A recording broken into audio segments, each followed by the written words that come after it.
La légende d'Unguvumako. Dans un royaume d'Afrique médiévale, la vallée de Kiyom était un lieu isolé, mystérieux, où la terre était noire et l'air lourd de brume. Les habitants du village de Kiyom vivaient dans la peur d'une légende ancestrale concernant un esprit maléfique appelé le Nguvumako, capable de manipuler les ombres et exigeant des sacrifices sanglants. Le Nguvumako n'était pas simplement un spectre, mais une créature née de l'âme d'un roi déchu et de la magie noire d'un sorcier oublié.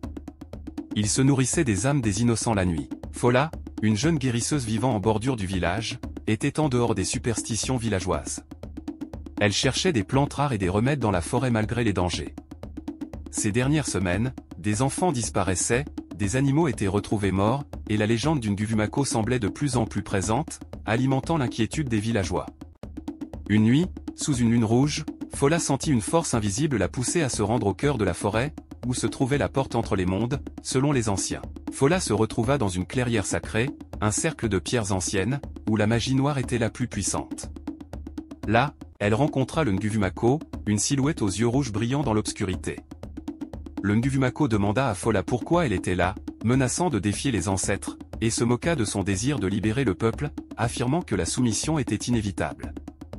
Dans une explosion d'ombre et de feu, le Nguvumako attaqua Fola, lui arrachant l'âme, mais elle se souvint d'une incantation ancienne pour invoquer un esprit protecteur. Fola prononça une prière qui invoqua l'esprit d'un ancien roi, Shaka, un ancêtre légendaire. Un vent puissant balaya les ombres, et Shaka apparut pour affronter le Nguvumako. Le Nguvumako, devenu une créature cauchemardesque, affronta l'esprit royal dans un combat d'une intensité surnaturelle. La terre tremblait sous leurs pas. Le roi Shaka frappa le Nguvumako avec une lame d'énergie pure, le réduisant en poussière. La vallée tomba dans un silence lourd et mystérieux.